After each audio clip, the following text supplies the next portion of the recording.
આપણે અહીં સુધી જોઈ ગયા। આ 3 પોઈન્ટ સમજતા પહેલા હોલ્ડિંગ પ્રોફિટ ધારક નફો એટલે શું એ આપણે સમજી લઈએ।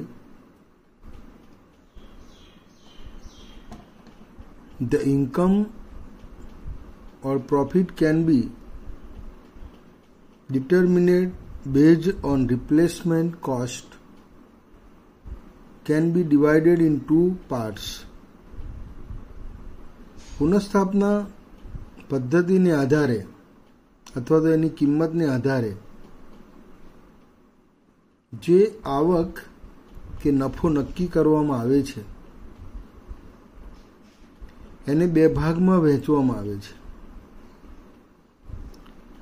નંબર 1, પ્રોફિટ અરાઇઝિંગ ફ્રોમ ઓપરેશન્સ, કામગીરીમાંથી ઉદ્ભવતો નફો। કામગીરીમાંથી ઉદ્ભવતો નફો એટલે વર્ષ દરમિયાન તમે જે પ્રવૃત્તિ કરો છો એમાંથી જે નફો ઉદ્ભવે છે તે। From this current cost of the equipment used to earn it against the current yield is borrowed. આની અંદર વર્ષ દરમિયાન જે આવક તમે કમાવો છો એ આવક કમાવા સામે એ આવક કમાવવા માટે તમે જે સાધનો ઉપયોગમાં લીધેલા છે એની વર્તમાન પડતર ઉધારવામાં આવે છે।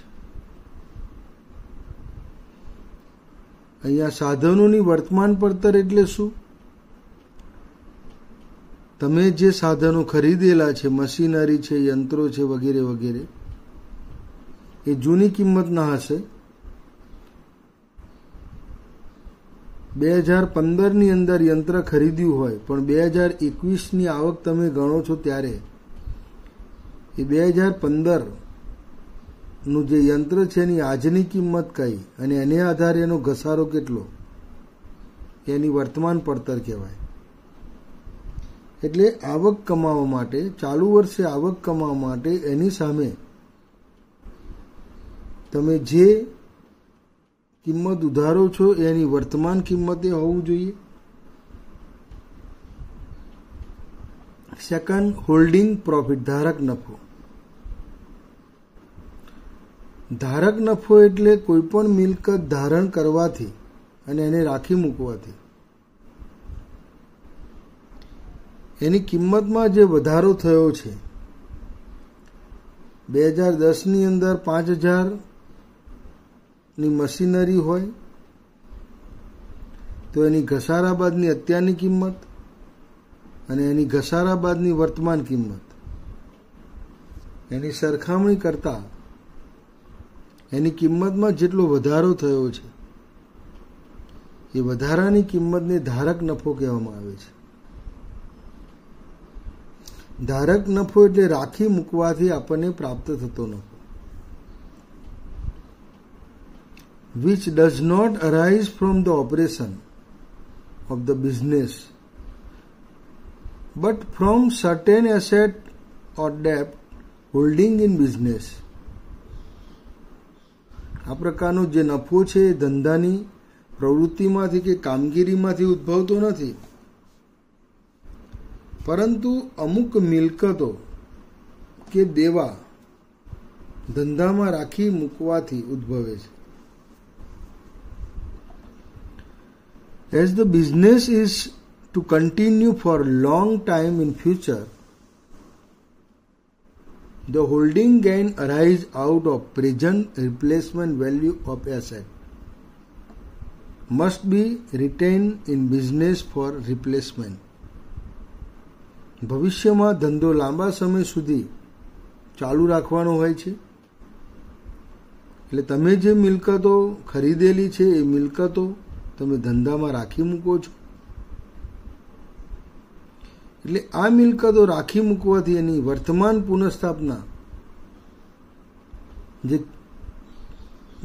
પુનઃસ્થાપના જે કિંમત છે એ કિંમતમાંથી ધારક નફો ઉદ્ભવે છે। જે પુનઃસ્થાપના માટે રાખી મૂકવું જોઈએ. In this way, showing profitability in two parts gives the true idea of business efficiency. One item has been purchased for ₹500.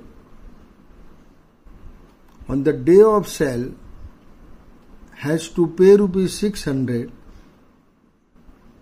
600 minus 500. Here ₹100 is a holding profit. That is, the profit has been made by buying the goods and holding them till the date of sale.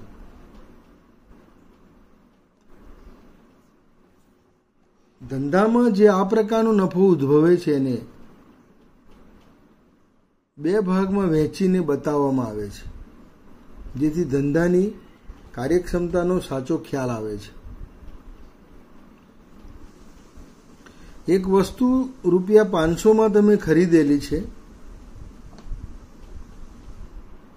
વેચાણની તારીખે એ વસ્તુ જો ખરીદવામાં આવે, વેચવાની વાત નથી કરતો, 500 તમે ખરીદેલી છે, 6 મહિના પછી એ વસ્તુ જ્યારે વેચવાની જે તારીખ છે એ તારીખે જો એને ખરીદવી હોય તો એ ₹600 તમારે ચૂકવવા પડે છે. અહીં ₹100 ધારક નફો છે, કારણ કે ₹500ની મિલકત રાખી મૂકવાથી ₹600 માં તમે એને ખરીદી શકો એમ છો, એટલે ₹100 તમારા બચ્યા, એ ધારક નફો છે. 1 મહિના પહેલા 500 તમે ખરીદી હતી, પણ મહિના પછી તમારે જો ખરીદવી હોય તો 600 ખરીદવી પડે, એટલે ₹100 ફાયદો થયો ને, એ ધારક નફો છે. એટલે કે વસ્તુ ખરીદીને વેચાણ તારીખ સુધી રાખી મૂકવાથી તે નફો ઉદ્ભવ્યો છે. Now if that item is sold ₹750, હવે એ જ વસ્તુ તમે ₹750 વેચો છો ત્યારે the historical account will be show the profit ₹250. ઐતિહાસિક ખાતા મુજબ અથવા તો ઐતિહાસિક જે હિસાબો બનાવો છો એ હિસાબો તમને ₹250 નફો બતાવશે, કારણ કે તમે ₹750 વેચી અને ખરીદી હતી ₹500, એટલે ₹250 મળ્યા. However, the profit made due to the efficiency of the business is ₹150. ધંધાની કાર્યક્ષમતાને લઈને જે નફો ઉદ્ભવ્યો છે ₹150 છે. And holding profit is ₹100. અને મિલકત રાખી મૂકવાને કારણે જે નફો ઉદ્ભવ્યો છે એ ધારક નફો છે.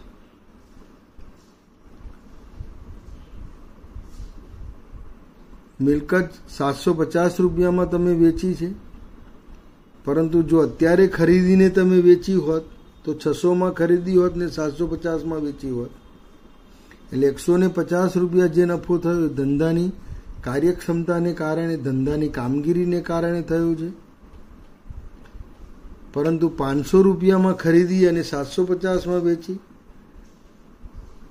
તો અહીંયા 250 નફો થયો છે. એમાંથી 150 કાર્યક્ષમતાને કારણે થયેલો નફો તમે બાદ કરો છો તો ₹100 જે નફો પ્રાપ્ત થયો એ નફો ધારક નફો છે.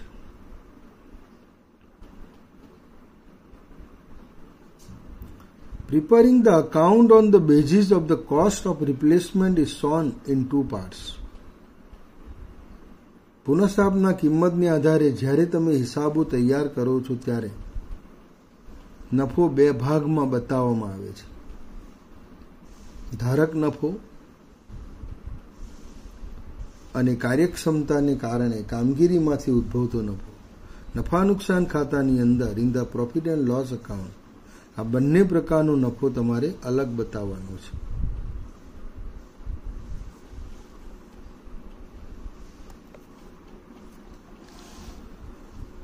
Example number 8.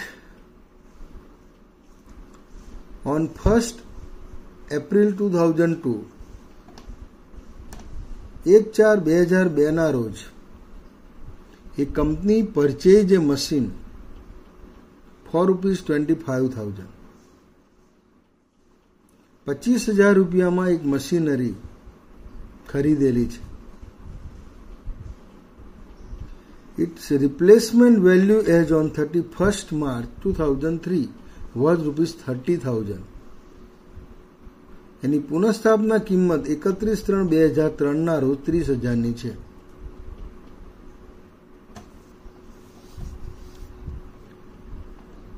The machine was sold for ₹37,500 during 2003-4. 2003 અને 4 ના વર્ષ દરમિયાન આ મશીનરી 37,500 વેચવામાં આવી હતી. હવે મશીનરી 1/4/2000 ના રોજ જે ખરીદી હતી એની કિંમત 25,000 છે. 31/3/2003 ના રોજ તમે જ્યારે વેચો છો ત્યારે તમને 37,500 મળે છે. એટલે વેચાણ કિંમતમાંથી એની કોસ્ટ પ્રાઇસ પહેલા તમારે બાદ કરી નાખવાની છે. First sold price minus cost price 37,500 minus 25,000 એટલે 12,500. એટલે ટોટલ પ્રોફિટ આપણને 12,500 થયો છે. પરંતુ આ 12,500 નફો થયો છે એમાંથી તમારે બે પ્રકારનો નફો અલગ કરવાનો છે. બે ભાગમાં આ નફાને વહેંચવાનો છે. Divided 2 parts. The replacement value of the machine at the time of sales was ₹32,500. જ્યારે મશીનરી વેચવાની હતી, તમે વેચી 37,500 એ દિવસે જો તમે મશીનરી ખરીદી હોત વેચાણની તારીખે, તો એ તારીખે એની પુનઃસ્થાપના જે કિંમત છે, એની જે પુનઃસ્થાપના મૂલ્ય છે 32,500 છે. હવે તમે ખરીદી છે 25,000 અને તમે રાખી મૂકી, તો જે તારીખે તમે વેચી એ તારીખે જો ખરીદવામાં આવી હોત તો 32,500 તમારે એની કિંમત ચૂકવવી પડે. એટલે 32,500 માઇનસ 32,500 માઇનસ 25,000 7,500 7,500 નો જે નફો થયો તે is known holding gain, holding profit, ધારક નફો છે. And remaining profit ₹5,000 is known operating gain, કામગીરીને કારણે ઉદ્ભવેલો નફો છે. છેલ્લી બે લીટીમાં મેં બતાવ્યું છે. હોલ્ડિંગ ગેઇન મશીનરી 25,000 ની ખરીદી અને રાખી મૂકી. હવે જો આ મશીનરી એ તારીખે ખરીદવામાં આવે વેચાણની તારીખે તો 32,500 મળે. રાખી મૂકવાથી ઉદ્ભવતો નફો છે.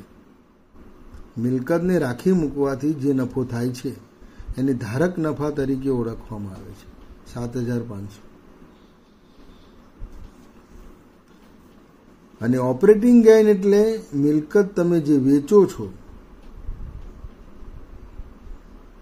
જે વેચાણ કિંમત છે 37,500 37,500, એ જ મિલકત જો આજે ખરીદવામાં આવે તો તમારે 32,500 ચૂકવવા પડે. એટલે 32,500 ચૂકવો છો ને 37,500 વેચો છો તો ₹5,000 એ ઓપરેટિંગ ગેઇન છે. એટલે ધારક નફો, holding gain and operating gain, આ રીતે તમારે એની ગણતરી કરવાની છે. એને જુદા જુદા સ્ટેપમાં આપેલું છે, કારણ કે 2002 થી 2003-4 સુધી 3 વર્ષની વિગતો તમને આપેલી છે. પ્રોફિટ કેલ્ક્યુલેશન હેજ પર હિસ્ટોરિકલ કોસ્ટ મેથડ, ઐતિહાસિક પડતર પદ્ધતિ પ્રમાણે જો નફાની ગણતરી કરીએ તો profit is equal sales price minus historical cost, વેચાણ કિંમત માઇનસ ઐતિહાસિક પડતર, 37,500 માઇનસ 25,000, 37,500 માઇનસ 25,000, 12,500. પ્રોફિટ કેલ્ક્યુલેશન હેજ પર રિપ્લેસમેન્ટ કોસ્ટ મેથડ, પુનઃસ્થાપના પડતર પદ્ધતિ પ્રમાણે નફાની ગણતરી. હોલ્ડિંગ ગેઇન ફોર 2002-3, તો 2002 અને 3 ના અંતે જે કિંમત હતી તે 31/3/2003, 31st March 2003 ઉપર આપેલી છે. Look at above 31st March 2003, 30,000, 30,000ની કિંમત આપેલી છે. એન્ડ પરચેજ પ્રાઇસ 25,000, એટલે 5,000 પ્રોફિટ, હોલ્ડિંગ પ્રોફિટ, ધારક નફો છે. હોલ્ડિંગ ગેઇન ફોર 2003-4, 2003-4 ના અંતે એની કિંમત આપેલી છે 32,500. The replacement value of the machine at the time of sale was ₹32,500. એટલે કે 3-4ની અંદર જ્યારે મશીન તમે વેચવાના છો ત્યારે એની કિંમત તમને 32,500 આપેલી છે. એટલે 32,500 એમાંથી ઉપરની તમારે જે કિંમત છે 2002-3 ના વર્ષની 30,000ની કિંમત બાદ કરવાની છે, કારણ કે 30,000માંથી 32,500 થયા. 25,000માં તમે ખરીદી હતી, રાખી મૂકવાથી 30,000 થઈ કિંમત, એટલે 30,000માંથી 25,000 બાદ કર્યા, 30,000 માઇનસ 25,000. હવે 2003-4ની અંદર ઇન્ક્રીઝ વધારો થયો 32,500, 32,500. હવે આમાંથી 25 બાદ ન થાય, 30 જ બાદ કરવા પડે, 30,000 લેસ, એટલે 2,500 રૂપીસ એ હોલ્ડિંગ પ્રોફિટ છે, ધારક નફો છે.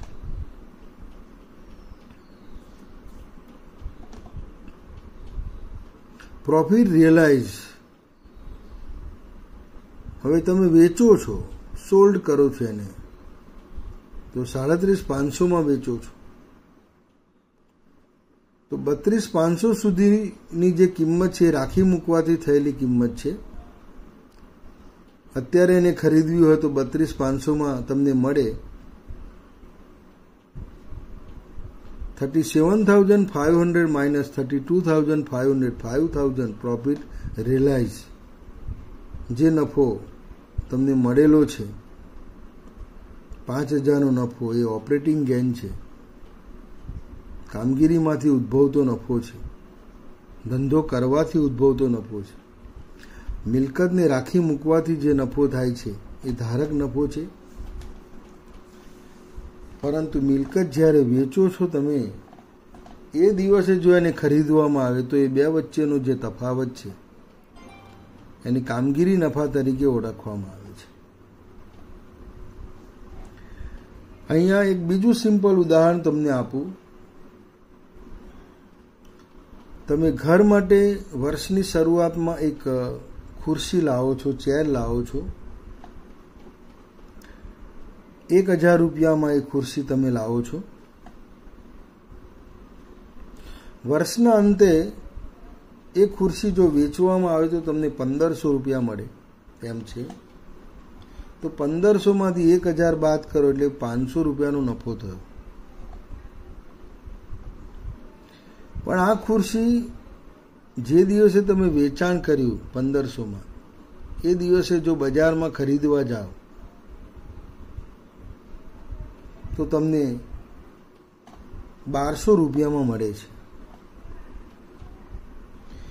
તો 200 રૂપિયાનો જે નફો છે, 1,000માં પહેલા ખરીદી હતી, હવે એની કિંમત અત્યારે 1,200 છે, તો ટૂંકમાં શરૂઆતમાં એની કિંમત 1000 હતી અને અત્યારે 1200 છે.